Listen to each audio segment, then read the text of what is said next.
जय श्रीराम, जय हिंदू राष्ट्र, जय शिवराय।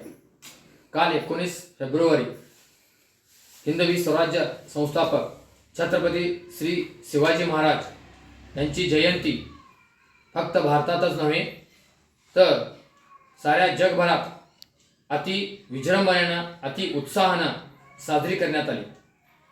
परंतु काल कर्नाटकमध्ये बागलकोट ह्या ठिकाणी एक काळीमा फासणारी अशी घटना घडली।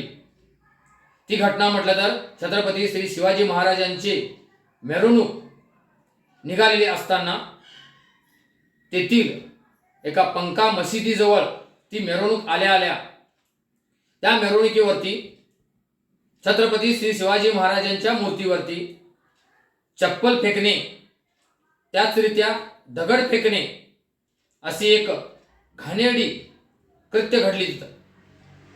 आणि तेथील त्या मशिदीमधील काही जिहादी मानसिकतेचे, आतंकवादी मानसिकतेचे, राष्ट्रद्रोही प्रवृत्तीचे काही लोकांनी हे कृत्य घडवून आणले।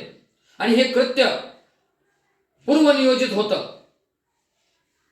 का म्हटलं तर नमाजाची वेळ संपलेली होती, तरी देखील तिथं तो जमाव जमला आणि त्या जमावानं ही घटना घडवून आणली।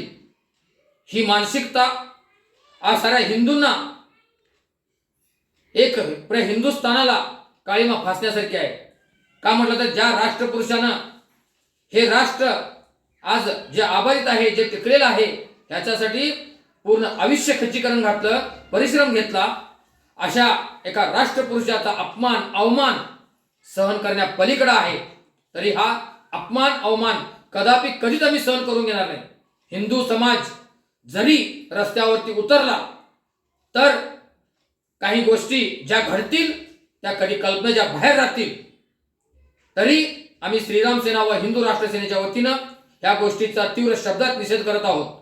आणि उद्या अख्ख्या राज्यभरात उद्या सकाळी 11 वाजता आम्ही निवेदनाद्वारे उद्या एक निषेध नोंदवित आहोत। जय श्रीराम।